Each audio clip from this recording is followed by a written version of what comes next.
आप लोग रोज मुझसे सस्पेंस ट्विस्ट वाली फिल्में सुनाने को कहते हो, तो आज तुम्हारे भाई ने फिर से एक ऐसी फिल्म ढूंढ निकाली है जो जबरदस्त सस्पेंस, जबरदस्त ट्विस्ट और ऐसा क्लाइमेक्स देती है कि मरते दम तक भी कातिल कौन है ये नहीं समझ पाओगे। यकीन नहीं तो खुद आजमा लो। कहते हैं फिल्म हर सेकंड 24 बार धोखा देती है और अच्छी फिल्म वही है जो आखिर तक दिमाग घुमा दे। अब बिना देर किए चलते हैं फिल्म की कहानी की ओर। कहानी अमेरिका के फ्लोरिडा में होती है। फ्लोरिडा का नाम तो सुना ही होगा। वहाँ कोई खाली बैठने वाला नहीं होता और कहानी का हीरो है एक बेहद handsome high school teacher Sam. दिखने में जितना स्मार्ट उतना ही उसने अपने रिसोर्स का सही इस्तेमाल भी किया है। कहा जाता है कि शहर की आधी औरतों का उससे रिश्ता रह चुका है और बहुत सी स्टूडेंट्स भी उस पर फिदा हैं। कुल मिलाकर वो ऐसा आदमी है जिसे सब पसंद करते हैं। क्लास खत्म होने के बाद केली नाम की एक लड़की सैम के पास आती है। वह बहुत सहज अंदाज में कहती है कि वीकेंड पर कार वॉश इवेंट है और वह उसकी कार धोना चाहती है। सैम हल्की मुस्कान के साथ कहता है कि उसकी गाड़ी कोई चमचमाती कार नहीं बल्कि एक पुरानी और जर्जर जीप है। लेकिन केली बिल्कुल भी हिचकिचाती नहीं। वह कहती है कि इससे कोई फर्क नहीं पड़ता और यह भी जोड़ देती है कि वह अपनी एक सहेली को साथ लेकर आएगी। यहीं पर वीकेंड का प्लान तय हो जाता है कि वे उसके घर आएंगी और कार धोएंगी। लेकिन जाते जाते केली एक और बात कहती है। वह बताती है कि उसकी माँ उसे लेने आने वाली थी लेकिन अभी तक नहीं पहुंची। शायद वे भूल गई। फिर वह थोड़े संकोच भरे लेकिन सहज लहजे में पूछती है कि क्या वह उसके साथ लिफ्ट ले सकती है। सैम मना नहीं कर पाता लेकिन शक से बचने के लिए एक और लड़के को भी साथ ले लेता है। रास्ते में उन्हें सूजी नाम की एक लड़की मिलती है जिसकी कार खराब हो गई है। केली और उसके बीच की बातों से पता चलता है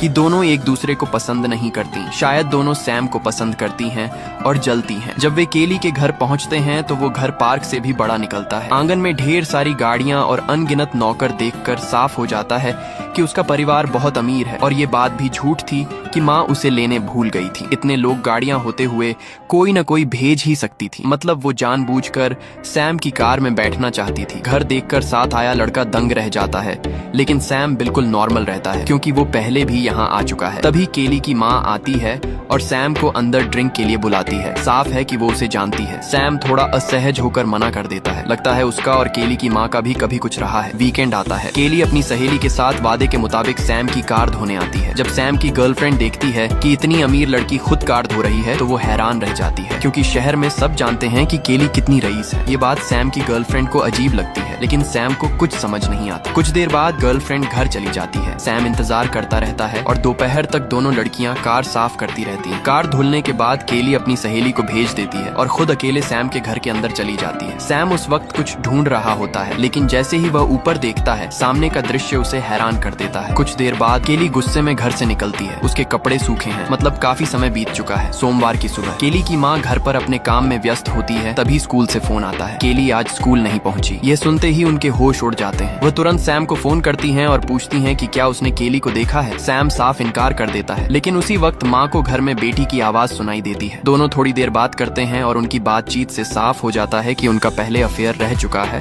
और केली की माँ अभी भी रिश्ता जारी रखना चाहती है। मगर सैम कहता है कि अब उसकी गर्लफ्रेंड है और वो वफादार रहना चाहता है। फोन रखने के बाद माँ सीधे केली के कमरे में जाती है और पूछती है वह स्कूल क्यों नहीं गई। ये सुनते ही केली रोने लगती है। वह कहती है कि उसे अपने पिता की बहुत याद आ रही है। माँ के चेहरे से साफ झलकता है कि उसके पिता अब इस दुनिया में नहीं है। उन्होंने आत्महत्या की थी। लेकिन कुछ देर बाद केली हिचकते हुए असली बात कहती है। उसके साथ गलत हुआ है और वह सैम का नाम लेती है। ये सुनते ही माँ हैरान रह जाती है और तुरंत बेटी को लेकर पुलिस स्टेशन पहुंच जाती है और सैम को तुरंत गिरफ्तार करने की मांग करती है। हालांकि उनका परिवार बहुत रसूखदार है फिर भी पुलिस नियम से काम करती है और माँ को बाहर बैठने को कहती है ताकि वे केली का बयान सुन सकें। केली घटना बताने लगती है और खास बात ये है कि वो हर डिटेल बहुत साफ साफ बताती है। यहाँ तक कि सैम ने क्या कहा था वो भी शब्द शब्द दोहराती है। वीडियो रिकॉर्डिंग कई बार देखने के बाद एक महिला पुलिस अधिकारी कहती है शायद कुछ हुआ ही नहीं, लड़की झूठ बोल रही है। वो पॉलीग्राफ टेस्ट की सलाह देती है लेकिन तभी दूसरा पुलिस वाला माइकल बीच में टोक देता है। वह हैरानी से पूछता है कि क्या वे सच में यह कदम उठाने जा रहे हैं क्योंकि अगर टेस्ट हुआ तो केली की माँ पूरा थाना हिला देंगी। सभी जानते हैं कि उसका परिवार बेहद प्रभावशाली है। आखिरकार अफसर भी माइकल की बात से सहमत हो जाते हैं और नियमों के तहत जांच शुरू करने का निर्देश देते हैं। इस दौरान केली की माँ स्कूल के बोर्ड के पास जाकर जमकर हंगामा करती है और सख्त मांग करती है कि सैम को नौकरी से निकाल दिया जाए। स्कूल मजबूर होकर मान जाता है क्योंकि पूरा स्कूल उसी के पैसे से चलता है। इससे अंदाजा लगाया जा सकता है कि उसका परिवार कितना अमीर है। दूसरी तरफ सैम अपनी रोजमर्रा की जिंदगी जी रहा था। तभी एक सहकर्मी उसे बोर्ड का फैसला बताता है। सैम पूरी तरह टूट जाता है। उसे समझ नहीं आता केली ऐसा क्यों कर रही है। वो जानता है कि वो केली के परिवार से लड़ नहीं सकता। यहाँ तक कि उसे कोई वकील भी नहीं मिल रहा क्योंकि कोई भी इतने ताकतवर परिवार के खिलाफ नहीं जाना चाहता। तभी उसका सहकर्मी सुझाव देता है कि एक ऐसा वकील है जो इस तरह के मामलों में पीछे नहीं हटता। उसी के जरिए सैम की मुलाकात उस वकील से होती है। सारी बात ध्यान से सुनने के बाद वकील ने उससे सिर्फ एक सीधा सवाल पूछा कि क्या उसने सच में ऐसा किया है। सैम ने बिना झिझक साफ मना कर दिया। उसके जवाब के बाद वकील ने उसे आश्वस्त किया कि सब ठीक हो जाएगा। फिर भी केस की तारीख आने तक सैम की जिंदगी बुरी तरह प्रभावित होती है। उसकी गर्लफ्रेंड उससे ब्रेकअप कर लेती है। लोग उसे सार्वजनिक जगहों पर पसंद नहीं करते, यहाँ तक कि उसकी गाड़ी भी पार्क नहीं करने देते। केली की माँ एक गुंडा भी भेजती है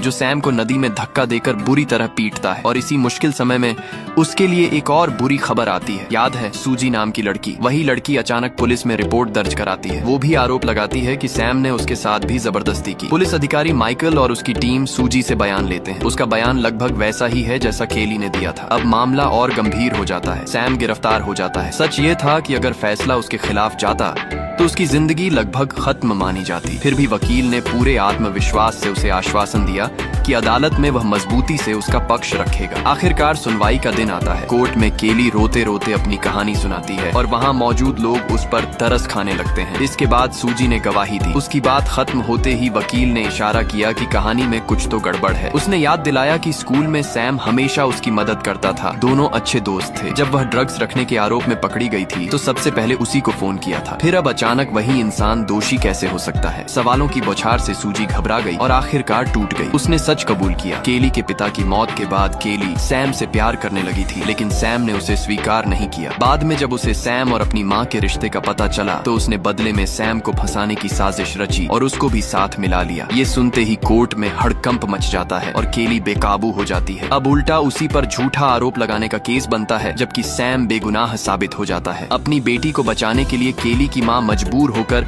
सैम के पास जाती है और $80 लाख से ज्यादा का मुआवजा देकर उससे समझौते का कागज ले लेती है। मुकदमा जीतने के बाद भी सैम की हालत संभल नहीं पाती। स्कूल में उसका रहना मुश्किल हो जाता है, इसलिए वह नौकरी छोड़ देता है। शहर में भी टिकना आसान नहीं। केली की माँ से खुली दुश्मनी लेकर जीना खतरे से खाली नहीं। $80 लाख मिल चुके हैं तो कम से कम आगे की जिंदगी आराम से कट सकती है। एक रात सैम अपनी जीप लेकर एक मोटल पहुँचता है। कमरे में घुसते ही सोने की तैयारी करता है कि तभी बाथरूम से आवाज आती है। वो पास जाकर देखता है तो चौंक जाता है। सामने केली खड़ी है। उसके हाथ पर तौलिया रखा हुआ है, मानो उसके नीचे बंदूक छुपी हो। एक पल को लगता है कि शायद वह बदला लेने आई है, लेकिन सच्चाई कुछ और निकलती है। दरअसल ये दोनों पहले से ही साथ थे। पूरा खेल केली की माँ से बड़ी रकम ऐंठने के लिए रचा गया था। तभी उनके जश्न के दौरान सूजी अंदर आती है। पता चलता है कि इस साजिश में तीनों शामिल थे। सैम कहता है कि अभी काम भले ही हो गया हो, लेकिन मामला पूरी तरह खत्म नहीं हुआ। इसलिए सुरक्षित रहने के लिए आज रात के बाद तीनों को फिर कभी नहीं मिलना चाहिए। उधर माइकल अपनी महिला साथी से शक जाहिर करता है कि कहीं सैम ने उन्हें बेवकूफ तो नहीं बना दिया। सच जानने के लिए वो केली और सूजी की जांच शुरू करता है। केली तो खुद अमीर घर की लड़की है। इस पूरे मामले का उस पर कोई असर नहीं पड़ा। माइकल उससे मिलता है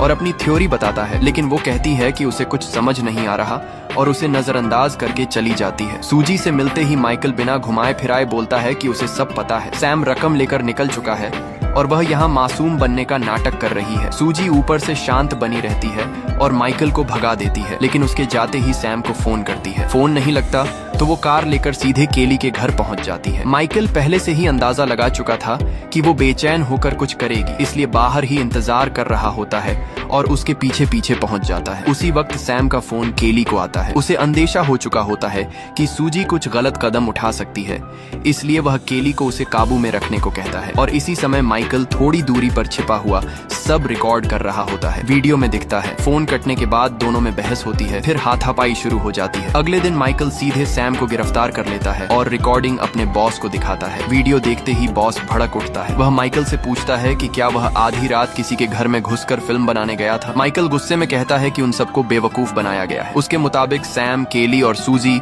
तीनों मिलकर पूरा नाटक रच रहे थे ताकि पैसे लेकर आसानी से निकल सके। बॉस सख्त लहजे में कहता है कि वीडियो में आवाज साफ नहीं है, इसलिए इसे ठोस सबूत नहीं माना जा सकता। वह याद दिलाता है कि केस पहले ही बंद हो चुका है और अगर वे केली की मां से कानूनी लड़ाई नहीं चाहते तो चुप रहना ही बेहतर है। इतना कहकर वह बाहर निकलता है और सैम को रिहा करने का आदेश दे देता है। सैम को पहले ही समझ आ गया था कि सूजी देर सबेर मुसीबत बन सकती है, इसलिए एक अंधेरी रात वह केली और सूजी को समुद्र किनारे बुलाता है, सूजी को शराब पिलाकर बेहोश करता है और उसे मार देता है। इस पूरे काम में केली भी उसके साथ होती है। बाद में दोनों मिलकर सूजी की लाश दलदल में दफना देते हैं। भले ही बॉस ने माइकल को जांच रोकने को कहा था, लेकिन माइकल कोई साधारण पुलिस वाला नहीं था। वो अपनी जिद पर अड़ा रहा। अगले ही दिन वह अपनी महिला साथी के साथ सूजी के घर जाता है। पता चलता है कि सूजी रात भर घर नहीं लौटी। माइकल अपनी महिला साथी को उसकी कार की जांच करने भेजता है और खुद सैम के छात्रों से पूछताछ करता है कि वे लोग अक्सर कहाँ जाते थे। वही जगह निकलती है जहाँ पिछली रात सैम ने सूजी को मारा था। वहाँ माइकल को 2 दांत और काफी खून के निशान मिलते हैं। उसे यकीन हो जाता है कि सूजी के साथ कुछ हुआ है और कातिल सैम ही है, लेकिन उसका बॉस मानने को तैयार नहीं होता। उसका कहना था कि ऊपर से देखें तो अगर सूजी के साथ कुछ हुआ भी है तो शक केली पर जाएगा, क्योंकि कोर्ट में सूजी ने उसे फंसा दिया था। उसके पास साफ मकसद था। बॉस तो यहाँ तक कहता है कि अगला शिकार शायद केली ही होगी और सैम तो वैसे भी सनकी है। फिर भी वो माइकल को मामले से दूर रहने को कह देता है। मजबूर होकर माइकल अपनी महिला साथी की मदद लेता है। उस रात वह सैम पर नजर रख रही होती है, लेकिन थोड़ी देर में सैम उसे देख लेता है और कमरे में बुला लेता है। वह उसे केली की फाइल दिखाता है और कहता है कि केली बस एक जुनूनी लड़की है जिसने अपने प्यार के चक्कर में 2 मासूम लोगों की जान खतरे में डाल दी। लगता है उस महिला को भी सैम में थोड़ी दिलचस्पी होने लगती है, मगर बातें उसके सोचे मुताबिक आगे नहीं बढ़ती। थोड़ी देर बाद सैम उसे वहीं छोड़कर चला जाता है। जैसे ही सैम बाहर निकलता है, महिला माइकल को फोन पर खबर देती है सूजी की मौत हो चुकी है और सैम फरार है। उसी वक्त माइकल केली के घर के बाहर ही घात लगाए बैठा होता है, क्योंकि उसे पूरा यकीन है अगला निशाना केली होगी। फोन रखते ही माइकल सीधे घर में घुस जाता है। उसे अचानक देखकर केली घबरा जाती है और दोनों में बहस शुरू हो जाती है। तभी कमरे से गोलियों की आवाज आती है और थोड़ी देर बाद माइकल लड़खड़ाता हुआ बाहर निकलता है। पुलिस के सामने माइकल कहता है कि वह किसी टकराव के लिए नहीं गया था, बल्कि केली को बचाने गया था। लेकिन उसे देखते ही केली घबरा गई और उसने उसके कंधे पर गोली चला दी। हालात बेकाबू हो गए और मजबूरी में उसे जवाबी फायर करना पड़ा। दुर्भाग्य से गोली केली को लगी और उसकी मौत हो गई। उसके मुताबिक यह सब एक हादसा था। फिर भी माइकल पर सैन्य अदालत में केस चला, लेकिन जांच में पाया गया कि उसकी कार्रवाई नियमों के मुताबिक थी।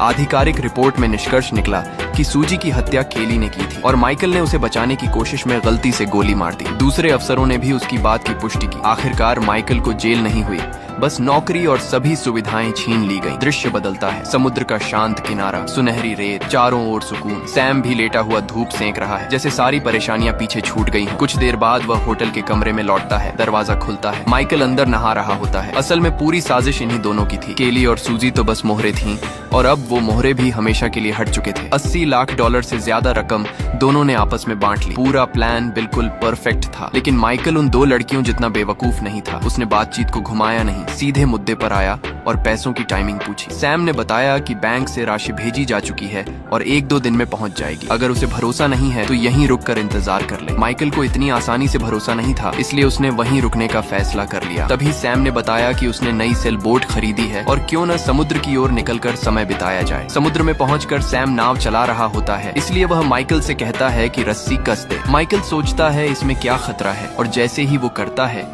सैम अचानक हैंडल मोड़ देता है। माइकल सीधा समुद्र में गिर जाता है, लेकिन माइकल पुलिस वाला है। रस्सी पकड़कर फिर नाव पर चढ़ आता है और सैम को पीटने लगता है। तभी अचानक पीछे से वार हुआ। किसी ने उसे चाकू मार दिया। वो कोई और नहीं, सूजी थी। सच ये था कि सूजी मरी ही नहीं थी। असली खेल वही और सैम खेल रहे थे। माइकल दोबारा समुद्र में गिरा और इस बार बच निकलने की कोई गुंजाइश नहीं थी। मामला यही खत्म होता दिख रहा था। दोनों जाम टकराकर भविष्य के सपने देखने लगते हैं। तभी सैम ने ध्यान दिलाया कि पाल ढीली है और उसे कसना जरूरी है। सूजी ने पहले हंसकर बात टाल दी, लेकिन सैम ने समझाया कि वह पतवार छोड़ नहीं सकता, इसलिए उसे ही जाना पड़ेगा। आखिरकार सूजी मान गई और पाल की ओर बढ़ गई। सूजी उधर रस्सी कस रही होती है और इधर सैम की सांसें तेज होने लगती हैं, जैसे उसे कुछ हो रहा हो। असल में सूजी ने उसे पहले ही जहर दे दिया था। सैम कुछ समझ पाता उससे पहले ही सूजी उसे समुद्र में धक्का दे देती है और खुद नाव लेकर निकल जाती है। फिल्म के आखिर सीन में वकील सूजी से मिलता है। वह उसे एक बैग थमाता है जो नकद और चेक से भरा होता है। वह साफ कहता है कि उसमें से अपनी फीस और खर्च निकाल चुका है, बाकी सब सूजी का है। इसी पल साफ हो जाता है कि असली खेल इन दोनों ने खेला था। सूजी बिना कुछ कहे पैसे लेकर निकल जाती है। सूजी के जाने के बाद वकील उसकी ड्रिंक उठाकर एक घूंट पीता है। इशारा साफ है कि शायद उसका भी वही हश्र होने वाला है। यही आकर वाइल्ड थिंग्स की कहानी पूरी होती है। सच बताओ, ऐसा अंत किसने सोचा होगा? आखिरी के ट्विस्ट एक के बाद एक गिरते हैं और हर बार कहानी का नजरिया बदल जाता है। मानना पड़ेगा कि कुछ मोड़ थोड़े अचानक लग सकते हैं, लेकिन 28 साल पुरानी इस लो बजट फिल्म के हिसाब से यह वाकई कमाल का खेल है। अगर आपको ट्विस्ट से भरी मिस्ट्री थ्रिलर फिल्में पसंद हैं, जहां हर किरदार पर शक होता है और आखिरी मिनट तक सच सामने नहीं आता, तो यह फिल्म जरूर देखना। अब कहानी खत्म होने का वक्त है। सच्चे दिल से धन्यवाद उन सभी दोस्तों को जिन्होंने अंत तक देखा।